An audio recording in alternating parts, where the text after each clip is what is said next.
La verdad es que es algo muy especial, es como una joyita, ¿sí? No es una enorme exposición, pero es una exposición enormemente detallada, en la que a mí, yo la vi en el MAP, en el Museo de Arte Popular, hace ya, pues vale, como 2 años, yo creo, y me impactó porque dije, bueno, aquí estamos hablando de un caso de sincretismo muy interesante, en el que una artista judeo-mexicana está trabajando con objetos de la artesanía mexicana los conceptos básicos de la mística judía. Esto no es común. Y bueno, ya cuando empezamos aquí a trabajar en la sinagoga, pensé que podría ser una muestra muy interesante para tenerla en este espacio, que es un espacio que se inaugura en el año de 1941, es decir, durante la Segunda Guerra Mundial, y que en estos años había pues una crisis muy severa en la sobrevivencia del pueblo judío, entre otros. Pero los judíos al mismo tiempo estaban aquí inaugurando un espacio que era su casa, en un país que todavía les era muy extraño y muy ajeno. Entonces creo que es un espacio muy ad hoc, muy adecuado para esta muestra y pues simplemente darles la bienvenida. La muestra va a estar, no lo hemos definido, pero creo que hasta el último día de abril, ¿no? Como mes y medio, pero lo podemos extender, ya vamos viendo, pero más o menos entre mes y medio, 2 meses, va a estar aquí para que le digan a sus amigos que no hayan podido venir, que vengan cuando quieran. Cada pieza tiene su explicación, pero hoy es un día muy especial porque contamos con la artista Annette Pierre para que nos platique, nos guíe y nos ilustre sobre todo lo que vamos a ver el día de hoy. Entonces, ahora sí que te paso el no micrófono para que puedas tú. Se escucha bien, ¿verdad? Sí. Gracias por venir. Yo soy la doctora Annette Pierre y básicamente lo que tengo muchas cosas que platicarles, pero básicamente esta es una serie que habla de mística judía, que es un tema muy interesante y es un tema que hoy en día hay mucho interés por parte de todo tipo de personas. Es un tema como que siempre fue muy oculto, un tema que siempre fue como muy exclusivo y de pronto en los últimos años se ha abierto y esta apertura es secundaria y es sincera porque hay un interés universal en el tema. Hablar de mística es reconocer la naturaleza espiritual de todos los seres humanos. Por lo tanto, la mística judía no es una parte separada del judaísmo, es una parte integral del judaísmo. Y ahora se abre de manera bastante completa para todas las personas porque hemos notado que hay una necesidad en un mundo muy material, en un mundo un poco oscuro. Los seres humanos estamos buscando luces, estamos buscando chispas, estamos buscando esa luz que nos indique del mundo espiritual y hay un interés verdaderamente general. La creación de esta obra, como lo comentó Mónica, es un interés por parte mío en integrar elementos muy mexicanos, que ustedes ahorita se los puedo explicar porque son muy mexicanos, intervenidos todos por mí de manera original, formateados en un sistema cabalístico. Ahora, hablar de Kabbalah es muy complejo y obviamente no trasciende el foro de lo que podamos hablar el día de hoy, pero lo que sí les puedo decir es que la Kabbalah, por más compleja que sea y por más completa que sea, es muy gráfica y eso lo hace muy atractivo para todo el mundo. ¿Por qué es muy gráfica? Porque nos presenta sistemas de entendimiento que pueden ser vistos. Yo los voy a invitar a hacer un pequeño recorrido en el que vamos a ver ciertas cosas que se repiten, los colores que se repiten, y se convierte en un lenguaje. Y este lenguaje nos habla del interior de todos los seres humanos, y eso es algo muy valioso. La parte de integración de las culturas me pareció fascinante. Por ejemplo, hay piezas en las que incluyo estas calabazones que se llaman acocotes, que son muy típicos de nuestro país. Y yo cuando los fui a comprar, les pregunté a las personas, ¿pero por qué los venden? ¿Para qué los usan? ¿Por qué se comercializan? Y lo más increíble de todo es que me explicaron que tienen utilidades desde la época precolombina. Por ejemplo, estos larguitos, una vez que ya está seco el acocote, le sacan las semillas, etc. Y lo usan como un popote para sacar el aguamiel de los magueyes, de hacer el pulque, y hacer el mezcal, y hacer las cosas que se hacen con el aguamiel. Entonces me maravilló que estoy tomando elementos precolombinos, elementos que fueron propios de este país, y darles un sentido totalmente diferente y una expresión totalmente diferente a través de la Kabbalah. Lo mismo lo mismo los espejos. Son espejos que es típico de México, con hojalata, con repujado de hojalata, que es algo muy común en la artesanía mexicana. Están utilizados, están formateados como el árbol de la vida. Esta pieza central, que es una pieza bastante compleja, tiene 49 cocos. Y pues los cocos también fueron conseguidos en Acapulco, fueron trabajados de manera muy personal para expresar también elementos de la mística, que van a ver que son elementos que se repiten constantemente. En este momento creo que lo más prudente y lo más correcto sería hacer una pequeña visita guiada, ya que estamos acá, ustedes están acá, yo estoy acá, y les cuento un poquito de qué se trata esta exposición. Anexo a todo esto, obviamente, está subir al templo, que es un templo hermoso, es un templo restaurado, es un templo que ha servido para hacer las fiestas, para hacer bodas, para hacer todo tipo de ceremonias, que se sigue usando. Y los voy a invitar en diferentes, me voy a estar movilizando para que vayamos entendiendo el concepto de lo que es la Kabbalah, lo que es la mística y cómo se puede expresar. Creo que me parece interesante empezar con esta mesa central, que es bastante gráfica. Si ustedes notan, esta pieza es el equivalente a como ustedes encontrarían lo que se llama el árbol de la vida. El árbol de la vida es algo que está contemplado en todas las culturas. Curiosamente en México tenemos una zona donde se hacen árboles de la vida preciosos, que son diferentes, pero básicamente lo que se contempla en esta pieza es porque en el libro, uno de los libros principales, digamos que el primer libro que se conoce de mística hebrea, de mística judía, se llama el libro de la formación, se llama en hebreo Sefer HaYetzirah. Y en ese libro, en manera muy encriptada, de manera muy, muy concreta, dicen que Dios crea el mundo a través de 10 emanaciones y a través de 22 letras. Entonces, estas son las emanaciones, obviamente es totalmente gráfico y es mi interpretación, pero son las 10 emanaciones de las que habla este libro, y las 22 letras precisamente están en la contraparte de esa pared, que son las 22 letras que forman el alfabeto hebreo.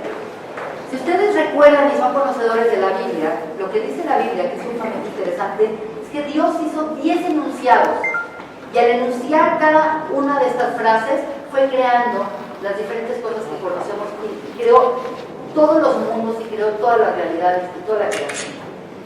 Tenemos 3 esferas superiores, y las 3 esferas superiores que son de mayor tamaño, y ahorita les voy a decir cómo se llaman, son las esferas intelectuales. La esfera, esto es un árbol que digamos que tiene el eje derecho, tiene el eje izquierdo y tiene un eje central. En el caso del eje derecho, la primera emanación divina se llama sabiduría, en hebreo se dice Jochma, y es de donde parte todo. Quiere decir, todo parte de una idea, pero la idea todavía no tiene forma, simplemente es como el chispazo de cuando nosotros tenemos una idea de algo, me brinca algo, eso es sabiduría. La sabiduría tiene que ser llevada a la siguiente esfera, que es lo que se conoce como entendimiento o binah. Es decir, tengo una idea y esa idea ya la puedo entender.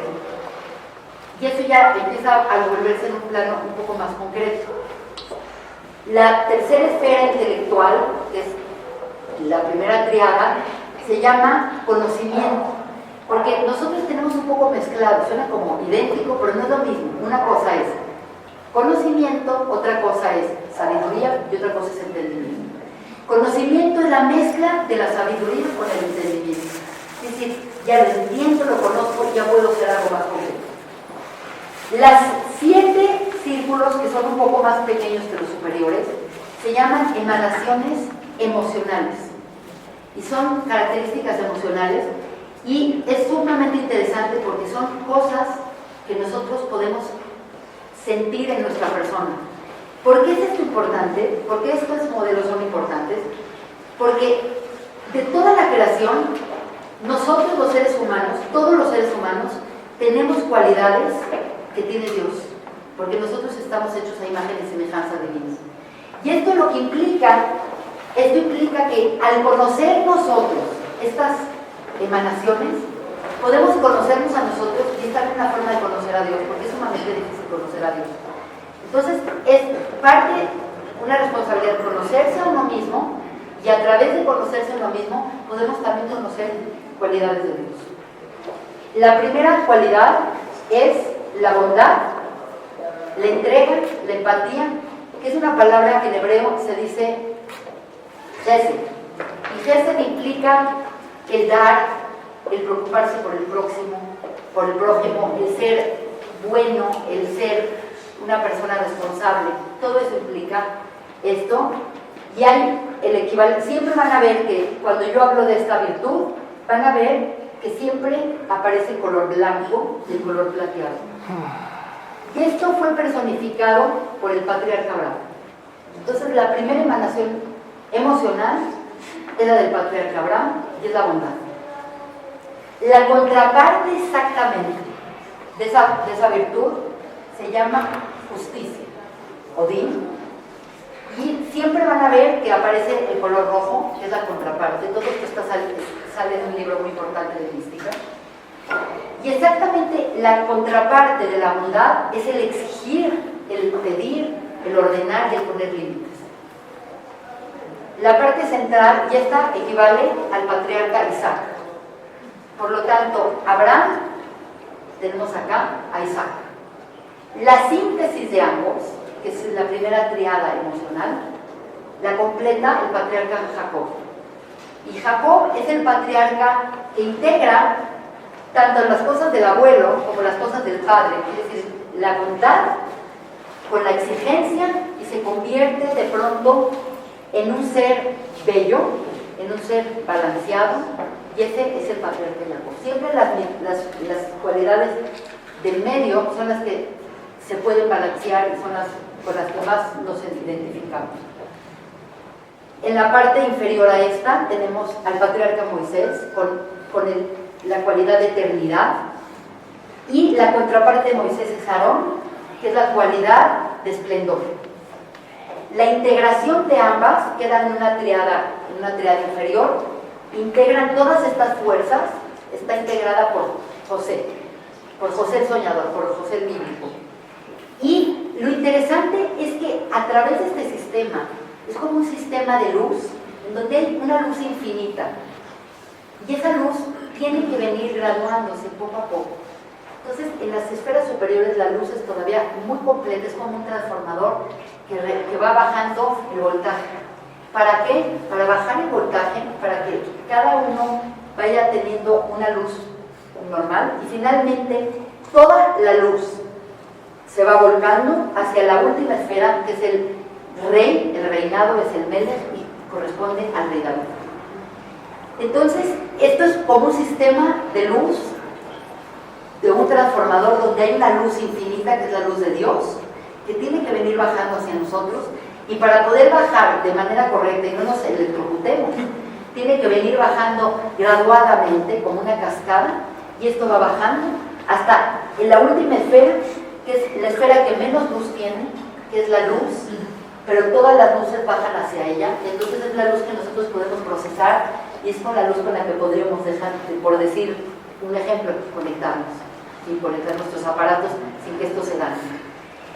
Esta pieza me sirve de ejemplo, pero es muy importante mencionarles que lo que hace esto funcionar muy bien es la capacidad de unión que hay entre todas ellas. Acá no está plasmado, pero si nosotros pusiéramos líneas que conectaran a todas con todas, precisamente son 22 líneas, que son exactamente las líneas que equivalen a las letras del alfabeto hebreo.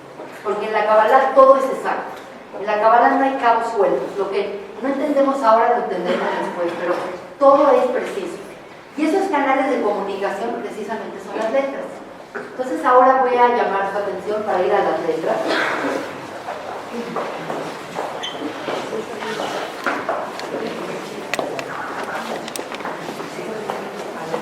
Esta es mi última pieza y sorprendentemente esta pieza es mi última pieza.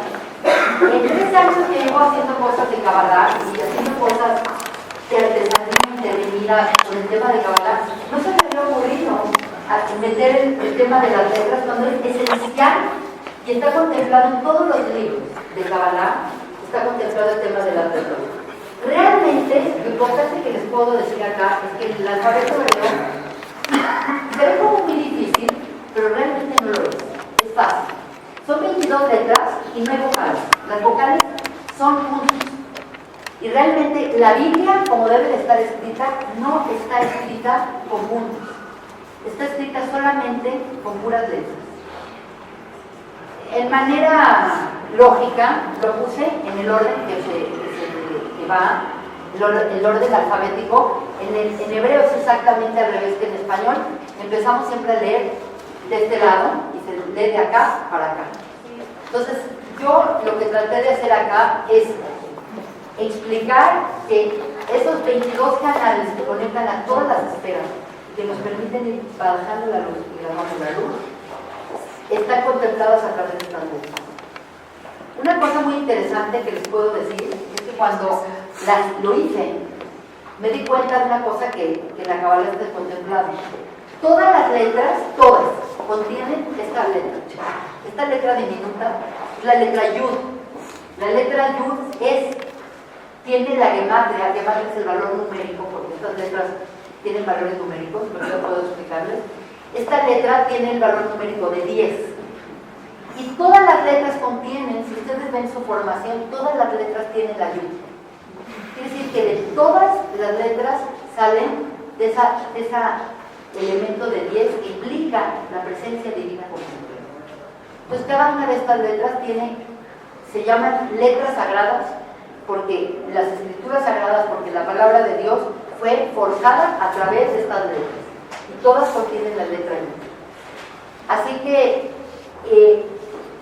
básicamente estas piezas, lo que les podría decir es que esta pieza es el equivalente idéntico que la pieza de los espejos, con la diferencia que tiene un formato donde ustedes ya notan las uniones que hay un poco entre ellas.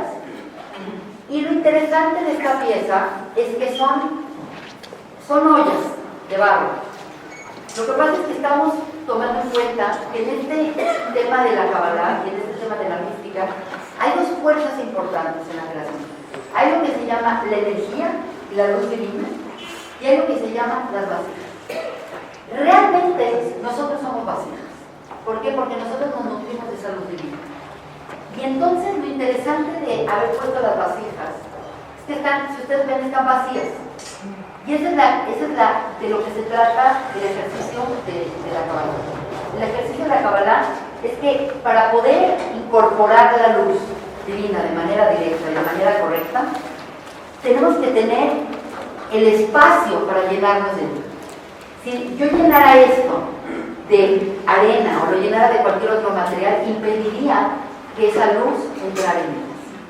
Entonces, parte de lo que nos enseña la Kabbalah y parte de lo que nos enseña los ejercicios de mística judía es cómo lograr hacer una vasija perfecta. Porque finalmente, si hacemos una vasija perfecta, vamos a poder contener la luz de Dios de manera perfecta. Entonces, es labor de toda una vida de manejar estas virtudes intelectuales, estas virtudes emocionales, para forjar nuestra vasija, y es obligación de cada uno crear su propia vasija y hacerlo de manera correcta. Hay otros árboles interesantes. Este árbol central que tiene, yo les digo, no lo tienen que contar, tiene 49, tiene 49 cocos que también son como vasijas porque también están vacíos. Es el equivalente a las 7 virtudes inferiores, que son las 7 virtudes emocionales, multiplicadas por 7, porque hay una festividad contemplada desde el segundo día de la Pascua hasta Pentecostés, que es la entrega de la Biblia, es la entrega de la Torá, en la que una persona puede hacer un trabajo de refinamiento de su persona a través de ir puliendo cada una de estas cualidades. Entonces lo que sucede, y el orden en el que van es bastante preciso, porque acá lo que vamos viendo es que empieza la primera virtud, que es bondad, y la primera semana, que son 7 días, 7 por 7, se trabaja la bondad, pero se trabaja la bondad al lado de otras virtudes. Entonces no se deja de trabajar ninguna virtud. Un ejemplo perfecto es, el primer día se hace bondad por bondad, porque quiero ser bueno, voy a ser bueno y voy a ser bueno y puro. Pero el segundo día, que es la bondad por la justicia, dice, voy a ser bueno, pero voy a ser bueno poniendo límites. El tercer día uno dice, voy a ser bueno haciendo bondad bella. Y el cuarto día, y así se va uno haciendo un refinamiento con la finalidad de llegar a la última vasija, que es el reinado con el reinado, que implica que nosotros ya transformamos a la persona y entonces podemos recibir la palabra de Dios, que es la Torah, que es Pentecostés. Entonces este es un ejercicio personal que se puede hacer y hay una época del año precisa para hacerlo. Entonces ya más o menos contemplamos estas piezas. Quisiera nada más mostrarles un poquito esta pieza. Es una pieza un poco atípica y se llama el árbol del bien y el mal. Y obviamente nos remontamos a la historia de Adán y Eva en el paraíso, que fueron ordenados a no comer del árbol del bien y el mal, y precisamente fue lo que comieron. Y se dice que nosotros somos, toda la humanidad, somos Adán. Entonces realmente todos participamos en esto y lo que venimos a arreglar es precisamente eso. Pero tenemos que arreglarlo por el camino largo. Esta pieza es un poco atípica en el sentido de que antes de que comieran del árbol del bien y el mal, las cosas eran muy claras. Lo blanco era blanco, lo bueno era bueno y lo malo era malo. Y lo malo era no comer del árbol. En el momento que el hombre incorporó este árbol, en vez de tener claridad de lo que estaba bien y de lo que estaba mal, entró en el mundo de la confusión. Y este es el mundo que vivimos. Es un mundo muy confuso que desgraciadamente le podemos ver el lado bueno a todo y le podemos ver el lado malo a todo. Y muchas veces estamos confundidos. Entonces, lo caprichoso de las piezas, lo variado de la técnica, lo hace atractivo porque nos mete en el mundo de la subjetividad y nos mete en el mundo de la confusión, que desgraciadamente es el mundo que tenemos y por eso más que nunca necesitamos esta luz que nos ilumine y que nos enseñe qué está bien y qué está mal, porque estamos confundidos. Otra pieza sumamente caprichosa y rara es esta, la verdad es de mis favoritas, y le llamo caprichosa y rara porque está desordenada. Pero es un desorden contemplado en la Biblia como cuando Dios crea el mundo, que dice que el mundo estaba en un desorden. Y así se llama caos. Y esto es el equivalente a estas piezas antes de que hubiera un ordenamiento. Quiere decir, en un principio ya había todo, pero todo estaba desordenado, todo estaba caótico. Entonces se tuvo que ordenar para que la luz pudiera bajar de manera correcta y adecuada. Y tengo una pieza más que mostrarles y después los voy a invitar, esto va a tener que ser una experiencia que lo vamos a ir haciendo poco a poco. Se nos ocurrió agarrar un lugar de la sinagoga que estaba inutilizado para hacer un rincón de meditación. Porque este lugar, la Kabbalah contempla varias áreas. Obviamente todo lo que estamos hablando es mucho más de tipo intelectual. Más o menos lo podemos entender, el valor, acá, las virtudes. Pero la parte de meditación es una parte muy importante que contempla la Kabbalah. Y básicamente yo no soy muy experta en el tema, pero les podría yo decir, y ahorita, después de que den vuelta en todo esto, quiero que pasen a este lugar. Se hace meditación muchas veces visualizando simplemente los diferentes nombres con los que Dios la manifiesta en la creación. Dios es uno y su esencia es uno y eso es. Pero nuestra incapacidad como seres humanos de ver su unidad, en la Biblia está contemplado que Dios tiene 72 nombres, porque son diferentes atributos que nosotros vemos. De pronto en la Biblia misma dice, es un Dios misericordioso, y de pronto hablan de un Dios que es belicoso, o un Dios que es bondadoso, o un Dios que se tarda en enojar. Diferentes cualidades las vemos con diferentes nombres. Y aunque no entendamos necesariamente lo que significa cada uno de esos nombres, porque es sumamente difícil meterse en ese mundo, simplemente al visualizarlos tenemos una ganancia, porque nos estamos conectando con el creador de todo. Entonces es un área que hicimos un poco más de tipo sensorial, y que es muy importante que la experimenten, la vivan, y que simplemente se sienten. Vamos a tratar de poner un tipo de música, un mantra muy, muy tranquilo, para que sea una experiencia un poco más sensorial, un poco más de vida. Y por último, la última pieza que no expliqué y que me parece importante mencionarla es esta pieza.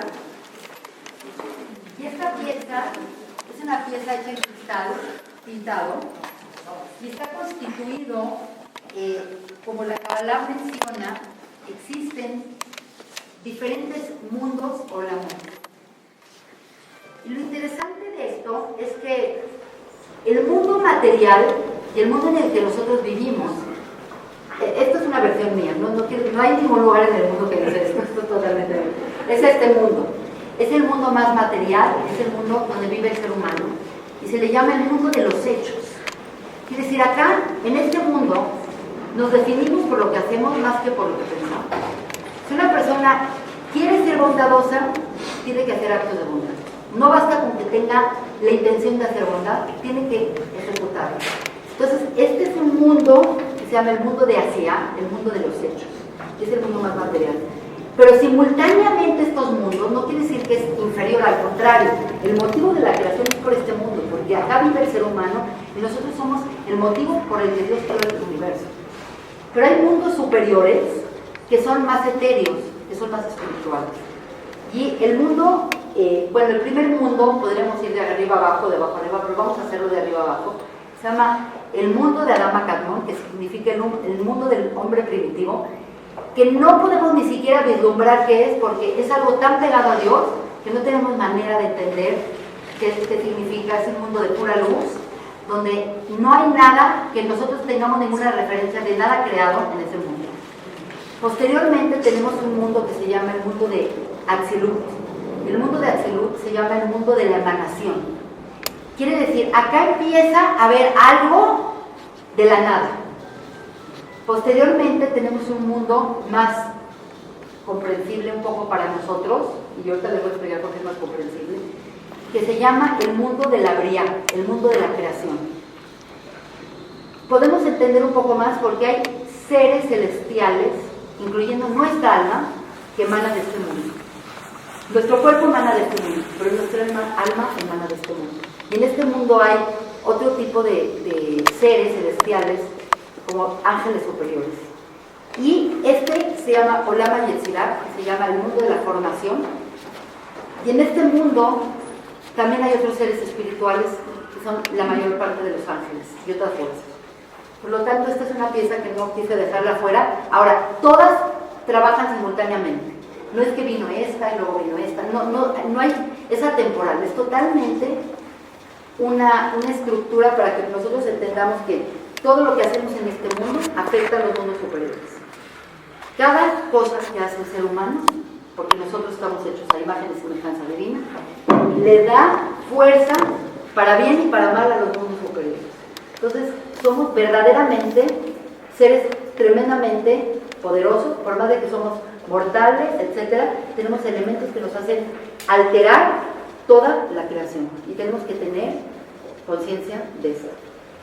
Pues esta es la visita guiada. Creo que estoy abierta a cualquier duda que pudieran tener.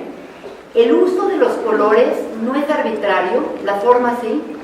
El uso de los colores se remonta a un libro muy importante que surgió en la tierra de Israel, en Sefat, en el siglo XVI de un rabino que se llamaba Moisés Cordovero, que las siglas de ese rabino se llaman el Ramak, y él hizo un libro que se llama El huerto de los granados.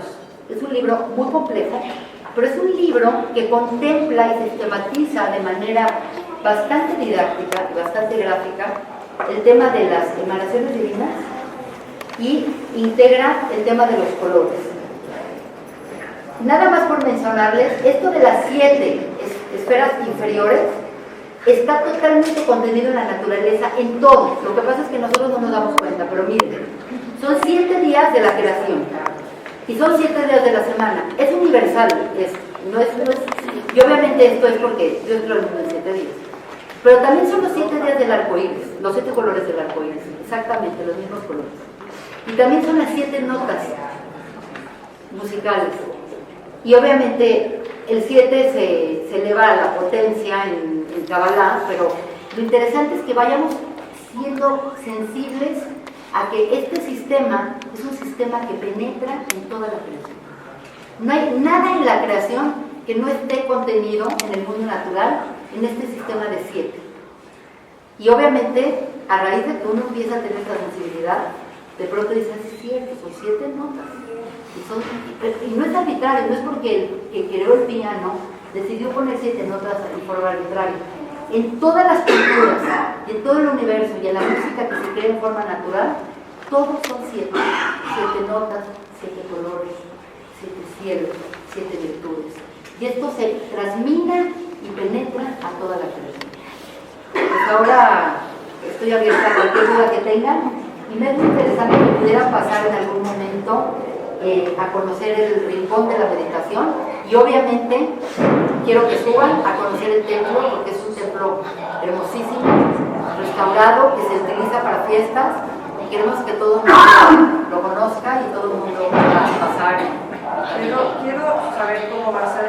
O sea, lo que habíamos pensado es que se hiciera una visita guiada y luego una charla sobre Kabbalah, y tenemos las sillas y tenemos todo. Pero no sé si mucho de esa charla ya pasó ahorita, porque ya estuviste explicando todo eso. Entonces no sé cuál sería la dinámica. Si tú lo que propones es que suban a conocer el templo y ya, o que sí nos sentemos arriba por si hay preguntas, o... ¿Qué prefieren?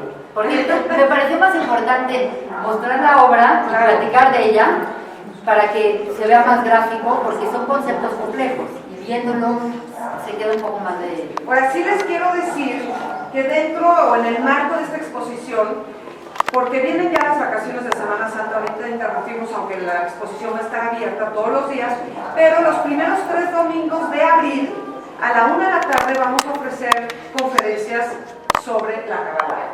El 3 de abril empezamos con, ya está confirmado, con Isaac Shapiro. El 10 de abril va a venir Abraham Askenazi, que es un maestro muy reconocido, Isaac Shapiro también.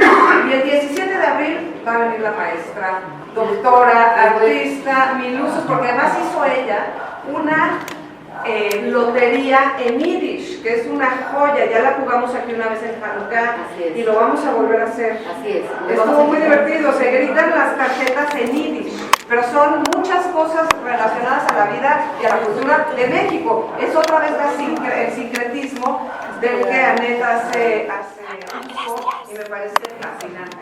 Entonces, quizás lo de hoy pues es así como algo muy general, pero sí queremos que pasen a ver, digo, en grupitos, este espacio meditativo que lo estamos estrenando hoy, porque hasta hoy en la mañana era una bodega y quedó maravilloso, le vamos a dar los usos.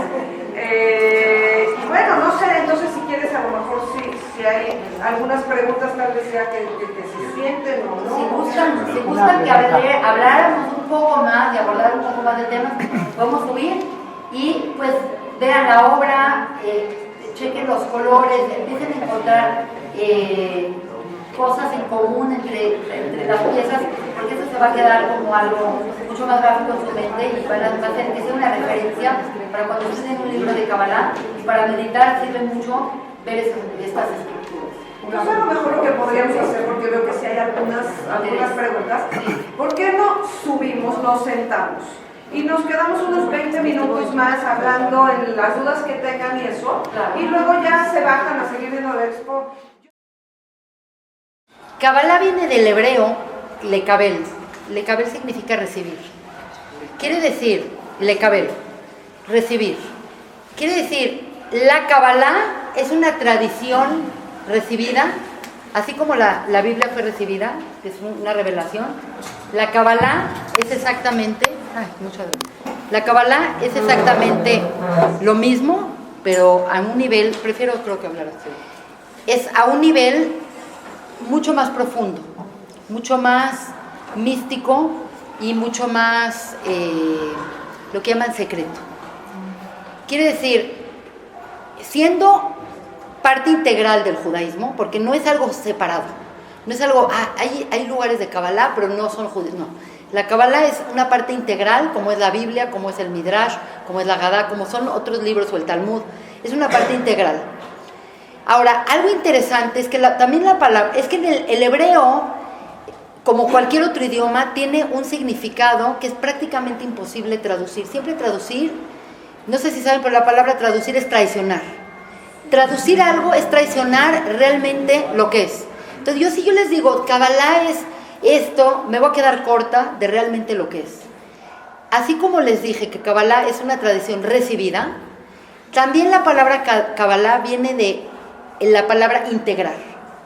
Y eso es lo que convierte a la Kabbalah en algo tan apetecible y tan interesante para todos los seres humanos. Porque los seres humanos entendemos que entre más cosas puedes integrar y menos cosas quedan sueltas en información, más cerca estamos de la verdad. Bueno, tengo muchas sed.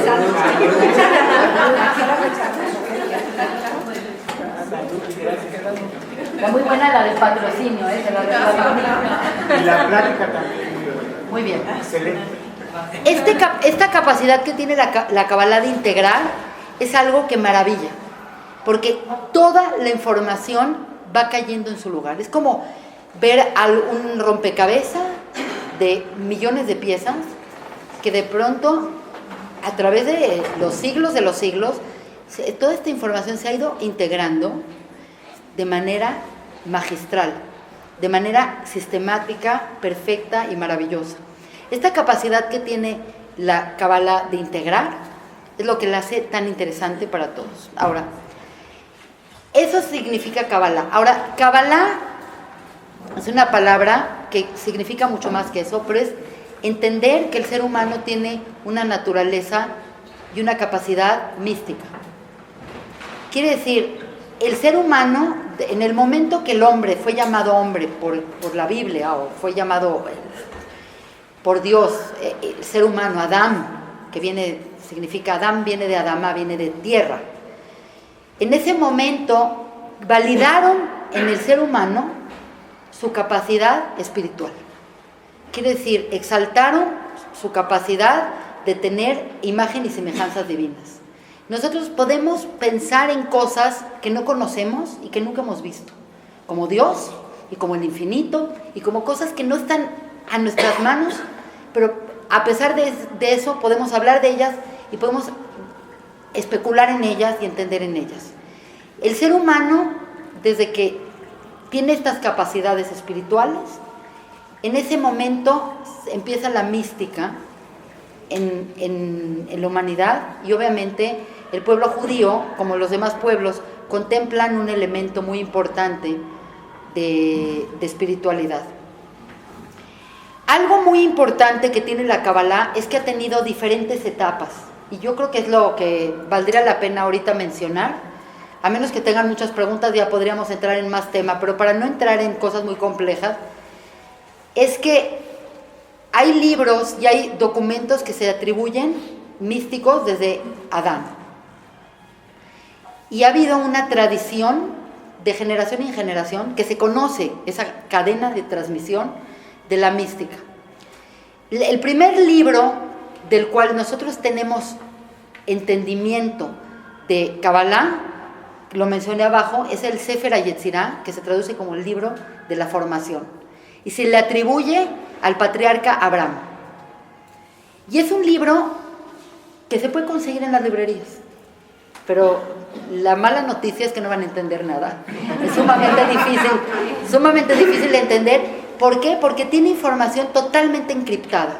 Tiene información totalmente compacta, que dice muy pocas cosas, pero con lo poco que dice, con el paso de los siglos, con los sabios que ha habido, con los rabinos, con la gente estudiosa que se ha dedicado su vida a tratar de dilucidar esto, obviamente esto ya hay libros de libros de libros, pero podríamos decir que la primera etapa importante en la mística judía se llama el libro de la formación.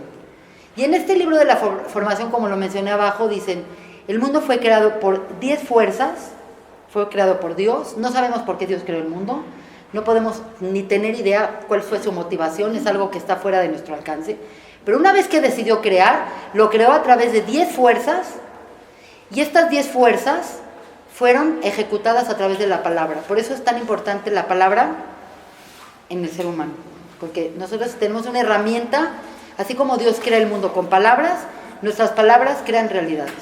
Entonces no podemos decir tonterías, tenemos que tener mucho cuidado qué decimos, cómo hablamos, cómo articulamos, qué decimos, etc. Estas 10 fuerzas se ven encapsuladas bajo los 22 caracteres hebreos, y eso es básicamente lo que dice este libro. Posteriormente a este libro, cada generación tuvo un fiel transmisor de la tradición cabalística. Pero no fue, y obviamente en la época que estuvieron los judíos en España, hubo grandes cabalistas que experimentaron, hicieron muchísimos libros, se dedicaron a cosas intelectuales, a cosas más de tipo de meditación. También hay un área de la Kabbalah, que es la Kabbalah práctica, que soy absolutamente ignorante en el tema. Pero no fue hasta el siglo, más o menos el siglo II de nuestra era, que hubo un iluminado que se llamaba Rav Shimon Bar Yochai, que se traduce, el acróstico es Rashbi, que era una época de persecuciones romanas, y él, por cómo pensaba, por lo que hacía, fue perseguido por las autoridades romanas, y se fue y se encerró en una cueva junto con su hijo, que se llamaba Eliezer. Se encerraron por un periodo de 12 años. Y durante este periodo de encierro, él recibió, porque la palabra les recibió, así como Moisés recibió en el Ar Sinai la Biblia, Rashbi fue iluminado durante estos 12 años y escribió el corpus principal de la Kabbalah, que se llama el Zohar, o el libro del resplandor.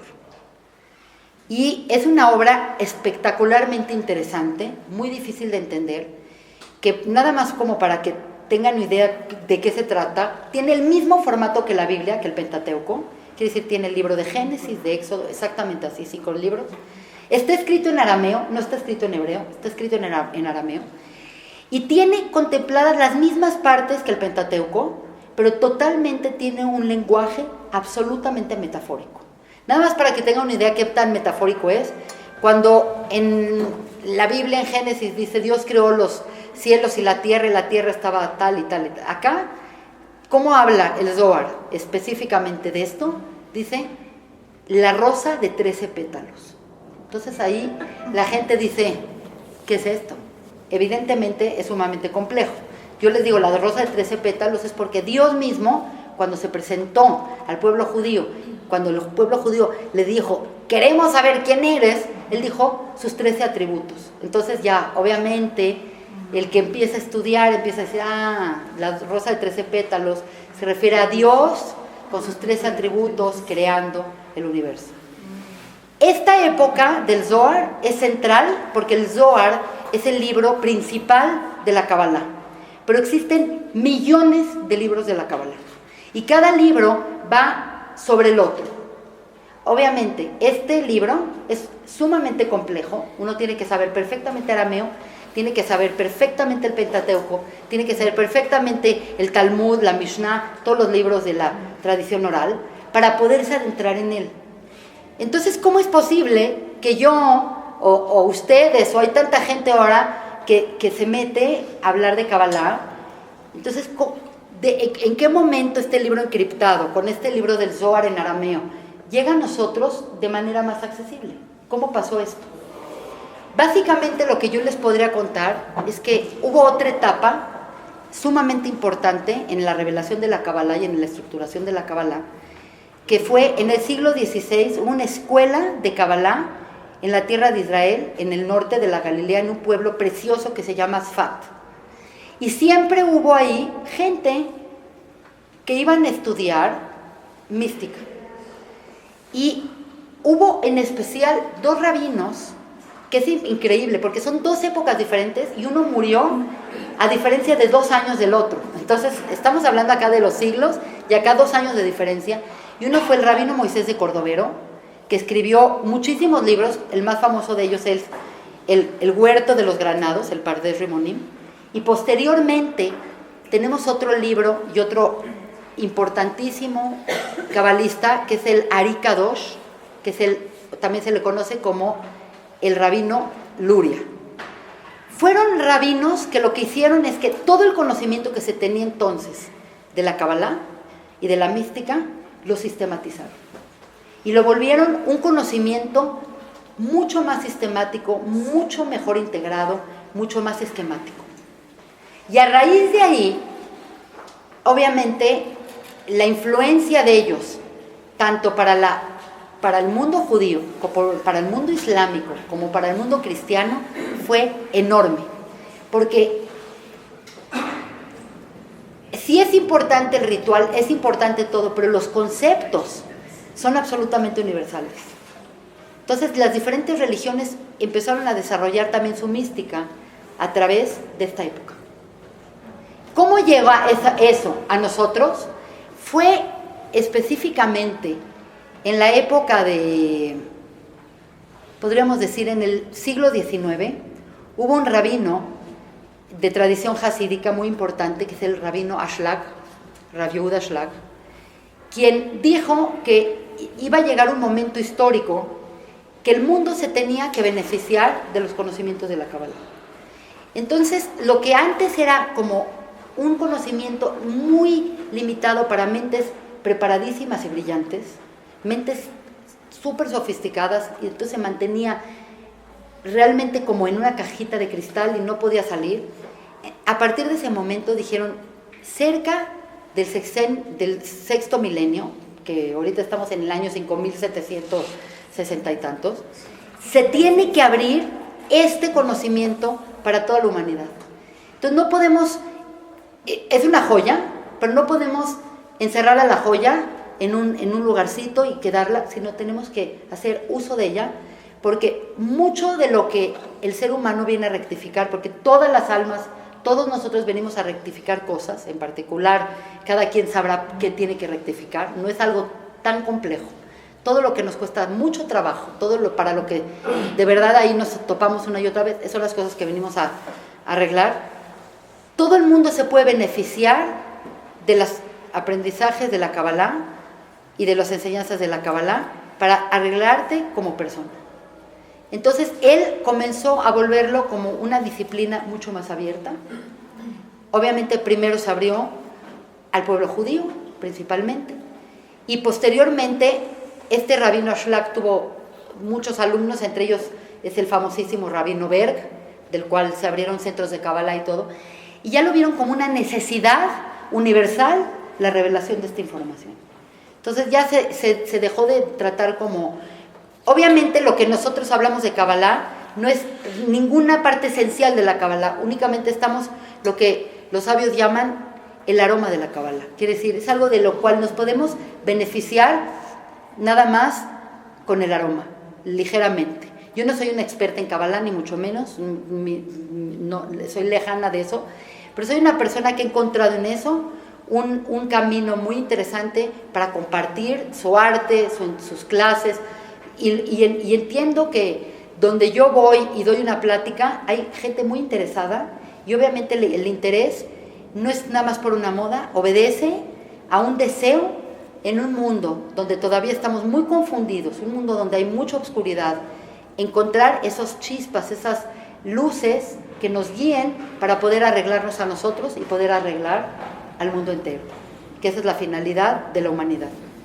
Así que espero que les haya gustado esta plática y con muchísimo gusto, si tienen una pregunta en específico, la podemos tratar. ¿Tienen alguna duda?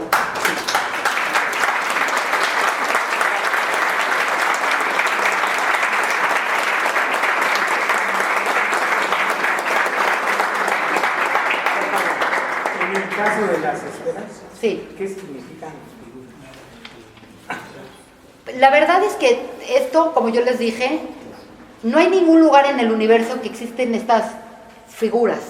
Esto es simplemente una manera de didáctica, una manera. Ahora, yo lo que hice en el caso de los cocos, que ustedes van a ver ahorita que bajen, es que traté de unificar un lenguaje tomando en cuenta las características de cada uno de los 7 pastores, de los 7 patriarcas que mencioné abajo, de Abraham hasta David. Entonces, por ejemplo, en el caso de Abraham, que Abraham es Gesed, Gesed está relacionado íntimamente, por ejemplo, al agua, al elemento de agua. Dicen que la Biblia es como agua, y donde hay agua hay vida. Es como un lenguaje metafórico. Entonces yo utilicé como olitas. Simplemente fue mi propia interpretación de esto. Y, por ejemplo, en el caso de Moisés, dije, ¿cómo? Quiero hablar específicamente de Moisés porque exactamente el día de ayer es el natalicio y la muerte, que él nació y murió el mismo día. Y Moisés, yo dije, bueno, sabemos que el color de Moisés es el rosa y la cualidad de Moisés es la eternidad. Obviamente es la eternidad porque él fue la persona que estuvo más en contacto con el único ser eterno que es Dios. Entonces es el eterno. Entonces a mí se me ocurrió hacer el 8 acostado, que es el infinito. Entonces este es el tipo de lenguaje que utilicé, pero es absolutamente arbitrario y es absolutamente de mi propia cosecha. Entonces eso es una cosa que les invito que vayan y vayan viendo los colores son muy interesantes porque se repiten, y que vayan viendo las figuras y entonces van a entender un poquito más, va a ser un poquito más integrativa. ¿Por qué dices que Moisés es el rosa? Bueno, la verdad es que no se me ocurrió a mí, se le ocurrió al rabino Cordovero decir que es rosa. Ahora, es interesante esto de los colores porque en el caso, por ejemplo, de Gesed, que es Abraham, que es blanco, y de Isaac, que es Din, que es rojo, ustedes dirían, bueno, obviamente sí, tienes blanco y tienes rojo, la integración de ambos tendría que ser rosa, pero la integración de ambos, que es Jacob, es verde. Lo que pasa es que cada una de estas integraciones crearon seres absolutamente independientes y seres absolutamente originales, con virtudes y cosas totalmente originales. Y obviamente sí tiene que ver un poco el rosa, porque es la manera atenuada de haber ido pasando de un atributo a otro atributo. Entonces se refleja en Moisés, en el atributo que integró de manera perfecta el Gesed, con el Din, que es la integración perfecta de la bondad, con la forma estricta. Y esto, obviamente, diferentes maestros que van a venir a dar clase, yo me voy a poner de acuerdo para que no sea una clase repetitiva, que todos demos lo mismo, porque hay tanto de qué hablar que cada uno va a enfocarse en otra cosa en particular. Así que, no sé, ¿alguna otra duda? ¿Oh? ¿Adi? ¿Qué? No, más fuerte. Hay una abajo en la sala de meditación que inventamos, Mónica y yo, porque de verdad que era una bodega, pero creo que le dimos una forma muy, muy buena. Hay un cántico muy importante y muy interesante que se menciona en cada rezo de la liturgia judía. Todos los días la gente que rezamos este cántico, y lo interesante es que lo escribió un cabalista muy importante. Y en ese cántico, ahorita lo van a ver abajo, se llama la Ana Bepoa, cada ficha tiene un poco de explicación. Y lo interesante de este cántico es que a través de él se revisan 42 nombres de Dios. Es sumamente interesante esto. Y por otro lado, se revisan, porque son 7 estrofas, y cada estrofa equivale obviamente a cada una de estas virtudes. Entonces en cada estrofa se trata una de estas emanaciones emocionales. Entonces, una persona cuando ya aprende a rezarlo y aprende a decirlo y ya le suenan las palabras y todo esto, puede lograr una gran concentración y puede llegar a niveles muy altos de conciencia al repetir. Es como un sistema de mantra, pero es un mantra bastante más complejo, y lo quise contemplar porque he notado que mucha gente que está en contacto con Kabbalah saben un poco de Lana Bekoach. Entonces voy a procurar en algún momento integrar una grabación allá abajo de Lana Bekoach para que la gente que no, aunque está transliterado y también está con cómo se menciona en español, en castellano, para que lo puedan escuchar, porque las palabras tienen su gran potencia y su gran sentido.